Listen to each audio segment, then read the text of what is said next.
सन्माननीय पत्रकार बंधू, आज आम्ही या ठिकाणी सर्व महिला भारतीय जनता पक्षाच्या सभापती मॅडम आणि आम्ही सर्वच महिला लोकप्रतिनिधी म्हणून या ठिकाणी काम करत असताना काल एक महिलाच म्हणेन मी, ज्या गिरीजा गीतेश राऊत यांनी काल प्रेस घेतली आणि त्या प्रेसमधून खासदार विनायक राऊत आणि त्यांचे नगरसेवक पुत्र गीतेश राऊत यांच्यावर तिने काही गंभीर आरोप केले. त्या संदर्भात आज या ठिकाणी एक महिला प्रतिनिधी म्हणून आम्ही या ठिकाणी प्रेस घेत आहोत. खरं तर लोकनेता म्हटलं तर ते लोकांचा प्रश्न सोडवणारा, महिलांवर होणारे अन्याय अत्याचार याच्यावर आवाज उठवणारा आणि लोकांना न्याय हक्क मिळवून देणारा असं लोकनेता असतो. परंतु या ठिकाणी विनायक राऊत सारखे माजी खासदार यांनी जे आपल्या घरातीलच महिलेला न्याय देऊ शकले नाहीत. खरं तर आपण आपली भारतीय संस्कृती बघितली तर महिलांचा न्याय सन्मान करणारी भारतीय संस्कृती आहे. त्याचप्रमाणे महाराष्ट्रातली संस्कृती तर त्याहून अधिक चांगली आहे. घरच्या सुनेला, घरच्या पत्नीला आपण लक्ष्मी म्हणून जिथे सन्मानित करतो, तिथे आज ह्या विनायक राऊतांनी घरच्याच सुनेवर अत्यंत गंभीर प्रकारचे अत्याचार केलेले आहेत. तिचं शारीरिक मानसिक छळ केलेला आहे. अशा पद्धतीचा गुन्हा त्यांच्यावर आणि त्यांच्या नगरसेवक म्हणून मिरवणाऱ्या मुलावर दाखल झालेला आहे. तर त्याची गंभीर दखल घेणं आम्हालाही आवश्यक वाटते आणि या ठिकाणी आम्ही त्या संदर्भात बोलणार आहोत. खरं तर काल गिरीजा गीतेश राऊत यांनी जी या ठिकाणी माहिती दिलेली आहे, तिचं 2016मध्ये लग्न झालं आणि लग्न झाल्यानंतर 2018पासून तिच्यावर अनेक वेळा तिला मारहाणी करण्यात आलेली आहे. तिच्यावर अघोरी जे भोंदू बाबा आहेत त्यांच्या माध्यमातून तिच्यावर अत्याचार करण्यात आलेले आहेत. डोक्यावर पाणी ओतणं असेल, तिला वेगवेगळ्या खायला दिलेलं आहे, तिला गोमूत्र प्यायला दिलेलं आहे. गोमूत्र प्यायला देणे काही वाईट नाही आहे, पण ते कोणत्या कारणासाठी प्यायला दिलेलं आहे ते महत्त्वाचं आहे. तिला त्या अगरबत्ती उदी असते त्याच्यात ते पाण्यात घालून प्यायला दिलेलं आहे. म्हणजे तिच्या मनाविरुद्ध ज्या काही गोष्टी केलेल्या आहेत आणि तिने त्याच्याविरुद्ध आज 2026मध्ये आवाज उठवलेला आहे. तर तो गंभीर बाब आहे. म्हणजे मुळातच खासदार विनायक राऊत यांना आपल्या मुलाची जे त्याच्या शारीरिक कमतरता होते त्याच्याबद्दल माहिती होती आणि म्हणूनच त्यांनी या ठिकाणी एका गरीब घराण्यातली मुलगी बघितली. मध्यस्थींच्या मार्फत तिला असं सांगितलं गेलं की ह्या मुलाचं आपला बंगला आहे, या मुलाचे आपलं फ्लॅट आहे. आणि असं झाल्यानंतर तिच्या तक्रारीनुसार असं दिसतं की 2016मध्ये लग्न झाल्यानंतर जेव्हा तिचा गृहप्रवेश केला गेला तो एका झोपडपट्टीतील घरामध्ये केला गेला आणि तिथे देखील त्याचं असं म्हणजे तिने जेव्हा विचारलं की अरे बाबा मला अशा पद्धतीने तुम्ही माहिती दिलं आणि आज मला या घरात आणलं, तर त्याचं उर्मट उत्तर असं होतं की याच ठिकाणी तुला आणलेलं आहे आणि याच ठिकाणावरूनच तुझी तेरडी निघणार. म्हणजे काय तर आजच्या तुझ्या गृहप्रवेशापासून उद्या इथून तुझा जेव्हा मृत्यू होईल तेव्हा तुझी याच घरातून तुझी तेरडी निघणार, अशा पद्धतीचं उद्धटपणे उत्तर दिलं गेलं. तिला अनेक ठिकाणी हनीमूनच्या नावाखाली फिरवलं गेलं, परंतु तिच्याशी स्वतः शारीरिक असक्षम असल्यामुळे तिच्याशी कोणत्याही पद्धतीचा प्रेमाचे संबंध निर्माण करू शकला नाही आणि आरोप मात्र तिच्यावर टाकण्यात आला की तुला काहीतरी वेळ लागलेला आहे, तुझ्यावर कोणीतरी करणी केलेली आहे. अशा पद्धतीचा आजचा आपला काळ नाही आहे. 2021 आपण म्हणतो स्पर्धात्मक युग आहे, विज्ञानाचं युग असताना एका माजी खासदाराने आणि एका विद्यमान नगरसेवकाने अशा पद्धतीचा आपल्या पत्नीला किंवा आपल्या सुनेला त्रास देणं हे आपल्या समाजाला धरून नाही. आज तुम्ही अशा पद्धतीने जर स्वतःच्या घरच्या सुनेला जर त्रास देत असाल तर तुम्ही समाजातल्या महिलांना काय म्हणून न्याय देणार? समाजातल्या महिलांनी तुमच्याकडून कोणत्या अपेक्षेने यावं? तुम्ही स्वतःला मला वाटतं भजनी बुवा किंवा वारकरी संप्रदायाचे असे म्हणून मिळवता, मग तुमच्या भजनातून महिलांचा सन्मान होतोय का अशा पद्धतीचे महिलांवर अन्याय द्यायचे तुम्ही धडे देताय? लोकांनी काय घ्यायचं तुमच्याकडनं? तुम्ही जेव्हा स्वतःला लोकप्रतिनिधी म्हणून मिरवता, असे लोकप्रतिनिधी आम्हाला मान्य नाही. कोणत्या तोंडाने उद्या तुम्ही या ठिकाणी येणार आहात, या ठिकाणी तुम्ही मतं मागणार आहात, महिलांकडे जाणार आहात, घरच्या महिलेला जर तुम्ही न्याय देऊ शकत नाही तर आम्ही तुमच्याकडून कोणत्या अपेक्षेने बघायचं? आज उभाटाच्या पक्षाचं तुम्ही एक नेतृत्व करताय, तुम्ही ह्या पक्षाला अक्षरशः लाज आणलेली आहे. तुम्ही एखाद्या पक्षाचं नेतृत्व करण्यासाठी असक्षम आहात. मग त्या सगळ्या पक्षाचे तुम्ही राजीनामे द्या आणि मग तुमच्या घरच्या महिलेला कसा न्याय देता येईल याच्या संदर्भात बोला. या ठिकाणी मला असंही वाटतं की उभाटाच्या ज्या महिला पदाधिकारी आहेत त्यांनी सुद्धा आमच्यासारखाच त्या गिरिजा गीतेश राऊत यांना न्याय दिला पाहिजे. त्यांच्या पाठीशी भक्कम उभा राहिला पाहिजे.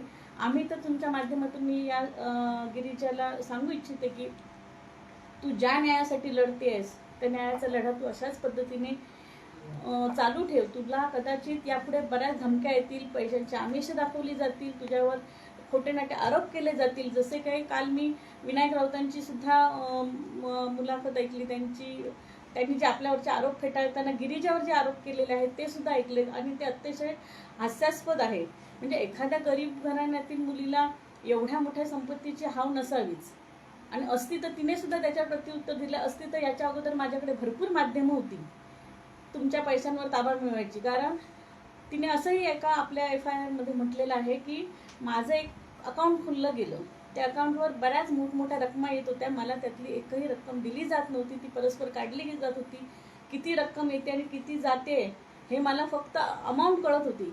म्हणजे ह्यांचे जे अनधिकृत जे काही धंदे होते त्याची रक्कम तुमच्या खात्यावर येत होती. आणि कदाचित उद्या असंही झालं असतं, समजा एखादा यांचा गिरिजाला पुढे केलं नाही असतं आणि स्वतः नामाने राहिले असते. त्याच्यामुळे त्या संदर्भातही गिरिजाने या ठिकाणी माहिती दिलेली आहे की अशा पद्धतीच्या रकमा येत होत्या आणि त्या रकमा येत असताना त्यातली अनेक रकमा काढण्याची मला संधी होती. जर ह्यांच्यावरच जर मला ह्यांच्याकडून असे कोट्यावधी पैसे उखळायचे असते तर मी ते कधीच उखळू शकले असते. त्याच्यामुळे असे खोटे नाटे आरोप पुन्हा पुन्हा तुम्ही सुनेंवर करून लोकांमध्ये तुमची जी खालावलेली प्रतिमा आहे ती अजून खालवण्याचा प्रयत्न करू नका, एवढंच या ठिकाणी सांगते. आणि उभाटा महिलांना माझं आव्हान आहे, उभाटा पक्षाचा विचार या ठिकाणी नका करू. त्या महिलेवर अन्याय झालाय त्याचा विचार करा. गिरिजावर अन्याय झालाय तिच्या पाठीशी आमच्यासारख्याच खंबीर उभ्या राहा.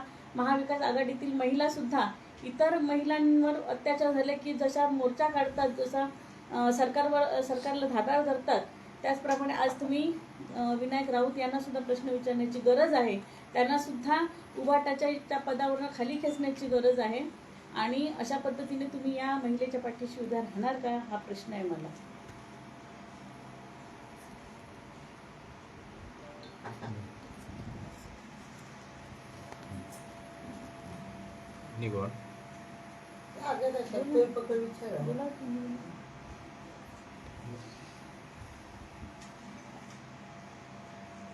कालच जे गिरिजा राऊत यांनी जे गुन्हा दाखल केलेला आहे त्याच्यामध्ये त्यांचं पूर्ण कुटुंब आहे, गीतेश राऊत आहे, त्याच्यामध्ये अतिशय भयंकर अशा पद्धतीचे आरोप, जसं आता मेघाताईंनी सांगितले की भयंकर असे आरोप आहेत. म्हणजे एका माणुसकीला काळीमा फासणारी ही घटना आहे आणि सगळ्यात लांछनास्पद हे आपल्या सिंधुदुर्ग जिल्ह्यासाठी आहे. कारण ते फॅमिली सिंधुदुर्ग जिल्ह्यातून आहे आणि सिंधुदुर्ग रत्नागिरी जिल्ह्याचे एक प्रतिनिधी म्हणून त्यांनी खासदार म्हणून त्यांनी काम केलेलं आहे.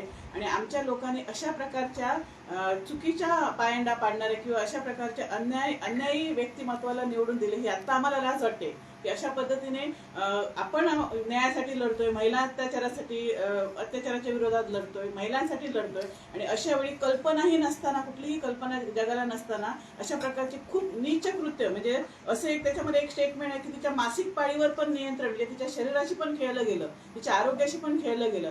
अशा प्रकारे खूप वाईट आणि घृणास्पद त्या ठिकाणी कृत्य झालेलं आहे आणि त्यासाठी आम्ही पूर्ण सिंधुदुर्ग जिल्ह्यातल्या सगळ्या महिलांच्या वतीने मी त्यांचा निषेध व्यक्त करतो.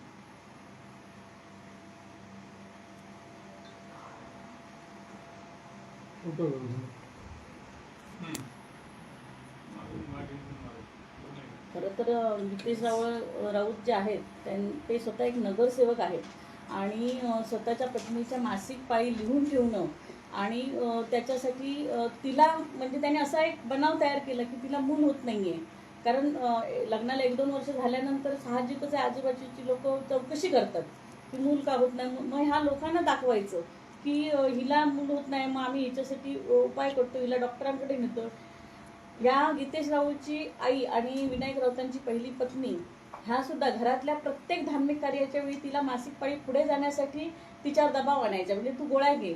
अनेक वेळा गीतेश राऊत यांना डॉक्टरनी सांगितलेलं होतं की अशा पद्धतीच्या गोळ्या घेणं चुकीचं आहे, तिच्या गर्भधारणेवर आणि तिच्या गर्भपिशवीचा वाईट परिणाम होऊ शकतो आणि उद्या तिची प्रजनन शक्ती जी आहे ती कमी होऊ शकते. अशा पद्धतीच्या सूचना डॉक्टरनी दिलेल्या असताना सुद्धा यांनी त्याचा अजिबात विचार केलेला नाही. या उलट तिला मला वाटतं एक होम इसेमिनेशन म्हणून एक पद्धत आहे, IVFची पद्धत आहे, जी घरीच तिच्या गर्भधारणासाठी तिला ट्यूबचा वापर करून तिच्या गर्भात प्रजननचे जे हे आहेत ते सोडतात.